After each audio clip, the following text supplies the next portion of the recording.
Bienvenue sur le plateau de KNF, et oui, votre quotidienne sur Éclair TV, chaîne 23 sur Canal Satellite. Et oui, on vous parle de tout. Et puis bien sûr, on reçoit aussi ceux qui viennent nous rendre visite, ceux qui aiment bien séjourner en Guadeloupe. Surtout, on reçoit les Globetrotters. Et il y en a un que vous connaissez particulièrement. Il a toujours une chemise rouge. Il va dormir chez les gens. Oui, il est comme ça. Mais aujourd'hui, il est venu dormir sur le plateau de Éclair TV. Je reçois Antoine de Maximi. Qu'allons fait? Ça va bien, ça va bien. Bien installé, bien arrivé en Guadeloupe. Oui, ça fait même un petit moment là. Et voilà déjà.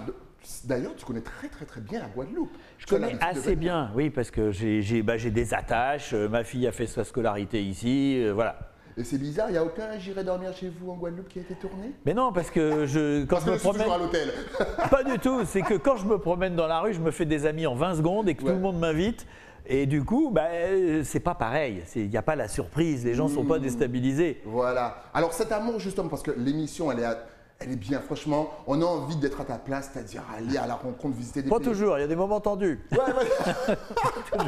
Mais comment t'es venue l'idée? Déjà, je pense savoir que tu adores les voyages. Oui, donc, parce que ça aide? Non, tout à fait. Moi, j'ai commencé à voyager. J'ai jamais voyagé avant 20 ans et après, j'ai pu arrêter. Okay. Parce qu'en fait, j'ai été réalisateur de documentaires qui m'ont emmené partout sur la planète et j'ai fait des expéditions absolument fabuleuses. Avant, J'irai dormir chez vous. Je suis, par exemple, descendu dans un volcan. Ouais. On a dormi dans le volcan avec des masques à gaz pour aller chercher de la lave tout au fond du cratère. J'ai plongé en sous-marin, d'ailleurs, dans les Antilles. Pour un documentaire qui s'est appelé L'Arc de Feu des Antilles, des volcans sous la mer. On plongeait avec des sous-marins dans des volcans sous-marins. Okay. Donc j'ai fait plein d'expéditions comme ça fabuleuses. Et donc j'avais l'habitude de voyager, mais la différence, qui a été vraiment la nouveauté pour moi, c'est de partir tout seul.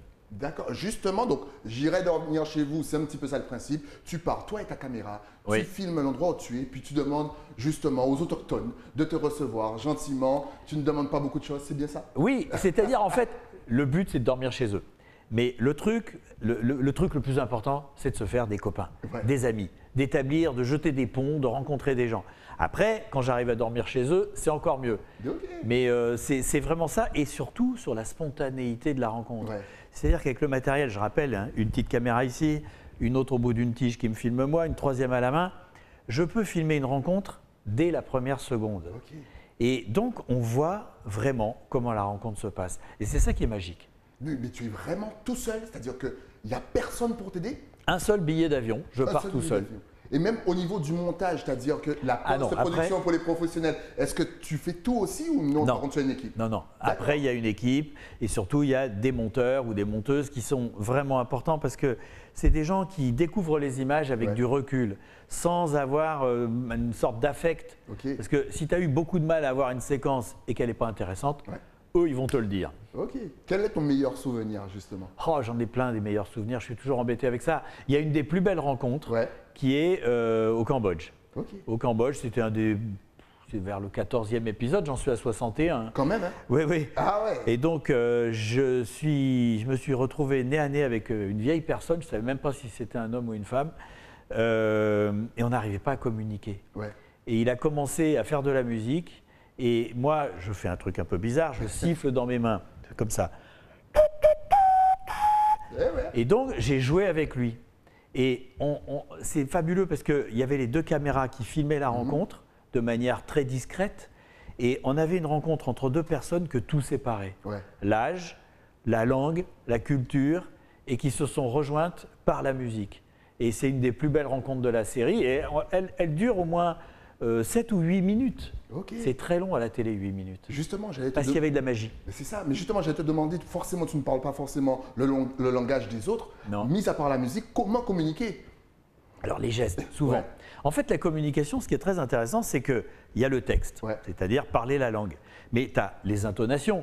Tu penses bien que quand quelqu'un te crie dessus, tu n'as pas besoin de comprendre ce qu'il dit pour savoir qu'il n'est pas content. Exact. Bon, il y a la gestuelle. Ouais. Aussi, quand tu fais signe comme ça veut plutôt dire j'ai envie de manger que je voudrais savoir quelle heure il est. Quoi. Exactement. Bon, donc il y a ça, et puis il y a aussi le contexte. Okay. Parce que tu n'attends pas à ce qu'on te parle de Freud quand on n'arrive pas, c'est la première fois que tu vois la personne. Ouais. Voilà.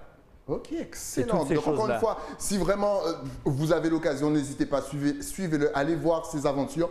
Et quelles sont, mis à part les bonnes choses, maintenant, quel est ton plus mauvais souvenirs? Parce que c'est quand même dangereux ce que tu fais. Les plus mauvais souvenirs, c'est effectivement les moments où c'est très tendu, très dangereux.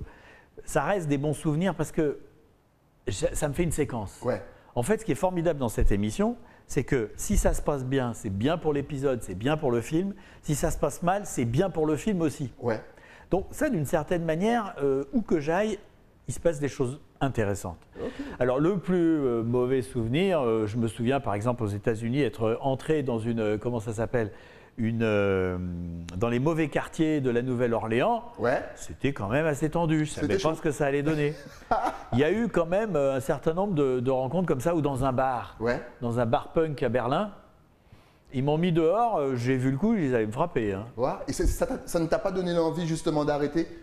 Non, parce que ce qui est quand même assez plaisant d'une certaine manière et même rassurant sur la nature humaine, c'est que, bon, ça fait une quinzaine d'années que je fais ça. Ouais.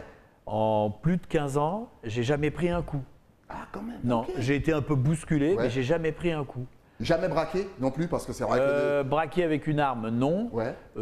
Subtiliser un sac, ça m'est arrivé, qu'on m'ait piqué un sac, que j'ai racheté. Ok. C'était en Afrique, bon, on a négocié.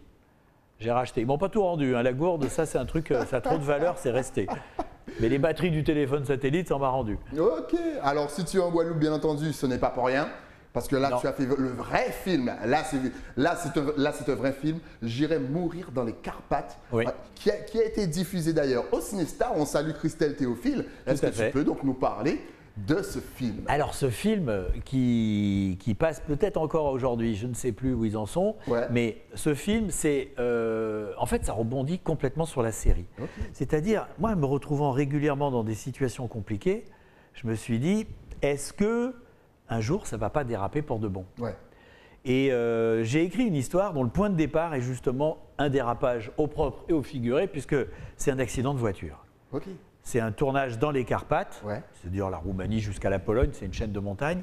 Et la voiture part dans une rivière, on ne retrouve pas le corps, mais on arrive à trouver à côté, dans un petit hôtel, les bagages. Les bagages sont rapatriés à Paris, et dans les bagages, il y a entre autres toutes les cassettes du tournage. Okay. Et la monteuse de l'émission, qui est jouée par la comédienne Alice Paul, décide de monter ce dernier épisode. Donc elle commence à travailler, faire du montage, et petit à petit, elle remarque des choses qui attirent son attention. Et elle finit par avoir des doutes. Est-ce que c'est aussi simple qu'un accident de voiture? Voilà, c'est ça le film. Alors je ne vous raconte pas la suite. Bien entendu. Mais ce que j'aime bien, contre. tout à fait. Et ce que j'aime bien, c'est que Allociné, le site de cinéma, a marqué comédie, thriller. Et ça, il n'y en a pas beaucoup des films comme ça. Exactement. Ça plaît. En plus, ça tombe bien, tu l'as raconté pendant qu'on regardait justement la bonne annonce, parce qu'il y a Max Boublil dans le film qu'on connaît très bien ici. Donc c'est excellent. Est-ce que ça a été dur justement d'avoir les acteurs ou comme ils connaissaient déjà ton travail? Tout a été hyper dur. Non. Tout a été hyper dur. Alors Max, par contre, il est venu tout de suite. Il était emballé à l'idée. Même il m'a fait peur presque tellement il était emballé. Parce que tout le reste du monde, les producteurs, les distributeurs, personne n'a cru à ce projet. Et j'ai été obligé de le lancer par un financement participatif. D'accord, ok. Parce que j'avais un scénario qui était écrit et ça n'avançait pas. Et j'ai fini, quand on a récupéré en 5 semaines 256 000 € de gens qui ont juste donné comme ça pour que ce film se fasse. Là, tout le monde s'est dit, il y a peut-être un film à faire. Et on l'a fait. Et ensuite, Alice Paul, elle est arrivée. Et pareil, elle a été emballée dès le début. Mais il y a beaucoup de gens qui ne croyaient pas à ce projet, aussi bien des comédiens que des producteurs. Enfin, je veux dire, ça a donc été très dur. Comment est-ce qu'on fait justement pour garder le moral lorsque personne ne croit en ton projet? Est-ce qu'il faut vraiment avoir une confiance à toute épreuve? Alors, je vais te dire, c'est une très bonne question. En fait, la technique pour garder le moral, j'ai mis très longtemps à comprendre ces choses-là, parce que je suis plutôt jeune, donc j'ai de l'expérience maintenant. Eh bien, le truc important que tu dois garder en tête, c'est que tu ne veux pas avoir de regrets. C'est-à-dire, tu tiens à faire ce film, tu fais tout ce que tu peux pour y arriver. Si ça ne marche pas, tu te diras, j'ai tout fait, ils n'ont pas voulu comprendre, tant pis. Tu vois? Parce que sans arrêt, il y avait des douches froides. Mais ça a été pareil pour la série. La série, cette série que tout le monde connaît aujourd'hui, personne n'en a voulu. TF1, France 2, France 3, France 5, Canal, M6, ils ont tous dit non. Ils n'en voulaient pas. Et ils ne disaient pas non sur un projet. Ils disaient non sur les 4 premiers épisodes. On leur montrait les épisodes, ils disaient c'est pas pour la télé. Ok. Bon, ça fait bientôt 20 ans que ça passe. Ouais, après tu dois être bien content, mine de. T'es chez toi alors. On m'a dit non, hein. Ben regardez, C'est pas les mêmes qui ont dit oui après.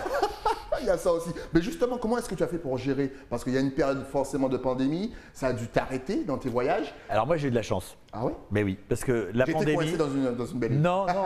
Bon, d'abord j'étais dans des endroits plutôt pas mal, mais c'est même pas ça. C'est que la pandémie est arrivée, le montage du film était pratiquement terminé. Donc on l'a terminé à distance. On a fait toutes les finitions, les techniciens pouvaient travailler chez eux, donc on a continué. Et en fait, la pandémie, elle nous a fait perdre peut-être 3-4 semaines, pas plus. D'accord. Voilà. Et le film, il est sorti pas au meilleur moment, mais il est quand même sorti entre les deux confinements. Ouais. Donc il a quand même fait 100 000 entrées, ce qui est vraiment pas mal pour un premier film. Et puis, du coup, je vais bientôt recommencer à voyager. Ouais. J'ai juste un petit problème de chaîne. Pour l'instant, je ne sais pas avec qui je vais travailler. Mais on peut déjà continuer à voyager pour des raisons de travail. Ouais. Et il y a des pays dans lesquels tu peux aller. Justement, Donc, il te manque des pays à faire?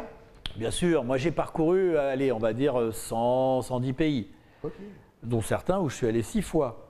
Mais je pense que, bien sûr qu'il m'en reste, mais j'ai fait quand même l'essentiel des grands pays. Ouais. Et maintenant, j'ai quand même quelques endroits. J'irais bien faire un tour en Équateur, la Corée du Nord. Ouais. Le jour où on pourra y aller, ça va forcément être fabuleux. Un pays qui est coupé du reste du monde depuis des décennies, ça sera forcément intéressant. Exact. Mais quand ça va être possible, personne n'en sait rien. Combien de temps durent tes tournages? C'est-à-dire tes voyages même? Alors, les tournages, les voyages, ça dure 15 jours. Ok. En Toujours général, 15 jours. Jamais par exemple, un mois, 2 mois, pas besoin. Ah non, non, non, jamais 2 mois. Mais il est arrivé parfois que ça monte à 3 semaines. Ok. Quand j'ai eu des gros problèmes techniques, il a fallu me renvoyer du matériel. Et puis parfois, c'est descendu jusqu'à 6 jours. Ok. Burning Man, il a été tourné quasi en 6 jours. D'accord. Le fameux festival dans le désert du Nevada. Ah ouais. Ouais. Donc, mine de, on n'a pas besoin de grand-chose. Caméra, sa conviction personnelle. Ça, et puis c'est mais parti. ça, c'est capital. Ouais. Et c'est ce que d'ailleurs les chaînes ont compris, c'est de jamais m'interférer, m'embêter, m'imposer un pays. Parce que si tu n'es pas hyper convaincu par ce que tu vas faire, tu risques de t'effondrer en te disant ouais, non. Tu vois, il faut vraiment une niaque. Une niaque, vous entendez? Il faut une niaque. Voilà. Ah oui, Écoutez le professionnel, il faut une niaque. Ayez confiance en vous. Quels sont justement tes futurs projets? Bien sûr, il y a les voyages qui vont recommencer. Mais est-ce que tu as une autre idée de show, de documentaire? Oui, j'ai plein d'idées. D'abord, j'ai des dérivés de J'irai dormir chez vous. J'ai envie d'aller rencontrer les gens qui vivent différemment en métropole. Tu vois. Bon. Ah ben pourquoi pas? Donc, y a plein de gens qui sont très intéressants. Je veux dire, ça peut être aussi bien les communautés tziganes, gitanes ou je sais pas quoi. Ça peut être les gens qui vivent en communauté. Ça peut être les zadistes. En fait, il y a plein de gens qui vivent à part. Ouais. Hein? Donc, tout ça, ces gens-là m'intéressent, ça me plaît. J'ai en plus envie de faire un truc sur scène. Pourquoi pas? Qui sera un mélange de J'irai dormir chez vous, Connaissance du monde et One Man Show. Donc, il y a un petit amour pour le théâtre alors, et pour le show, et pour le cinéma aussi. Et après, je ne sais pas si je ne vais pas faire un autre film, parce que la fiction, pour moi, c'était une te poser la découverte. question, est-ce qu'un deuxième film peut être... Ah, c'est bien. J'en ai un dans la tête, mais il va être tellement dur à monter que je ne sais pas si je vais... Il ne faut pas se mettre de barrière. Oui. Mais non, il ne va pas être dur. Eh ben voilà, il a raison. Maintenant, c'est lui qui me donne... C'est lui qui donne des conseils. Excellent. Maintenant, on veut forcément te suivre, voir, connaître tes aventures. Alors, est-ce que tu es connecté sur les réseaux sociaux? Est-ce que tu as Facebook? Est-ce que tu as Instagram? Alors, Facebook, je ne regarde pas grand-chose. Mais en revanche, la page Facebook de l'émission, je regarde toujours tout. Tout. Je passe des heures là-dessus. Enfin, des heures, ça dépend des moments. Des moments, il n'y a pas grand-chose. Instagram, je mets un peu, mais c'est vrai que je reste sur tout ce qui est J'irai dormir chez vous. Je raconte pas trop ma vie personnelle. Ok, de toute façon, tout s'est affiché juste ici. J'irai dormir chez vous, officiel. Vous tapez. Et bien sûr, Instagram, même s'ils ne regardent pas beaucoup, allez-y, ils disent toujours ça. Et puis après, ils sont en fond dedans. Antoine de Maximi, tout collé sur Insta. Justement, si tu avais un tout dernier message à faire passer pour la Guadeloupe, la Martinique, Saint-Martin, la Dominique, la Guyane, la Réunion, ta caméra est juste là, vas-y. Eh bien, on vient de faire quelques avant-premières puisque le film n'était pas encore sorti en Guadeloupe, qui ont vraiment bien marché au cinéma, au Cinestar des Abîmes. Mais on n'en a pas fait en Guyane, en Martinique. On pourrait peut-être improviser ça, j'en sais rien. Si je suis dispo et s'il y a une ouverture, faites signe, on ne sait jamais. Et voilà, le message est passé. Ça, c'est bien. Et oui, voilà, le message est passé. Et si vous voulez le contacter, on vous a déjà donné toutes ces adresses sur les réseaux sociaux. Encore une fois, merci d'être passé sur le plateau. Ça fait super plaisir. Et surtout, continue ce que tu fais parce que nous, ici, on adore. Ah, bah, que du Ah oui, bonheur. on se voit Que du vraiment à ta bonheur. place avec la GoPro et puis allez, c'est parti.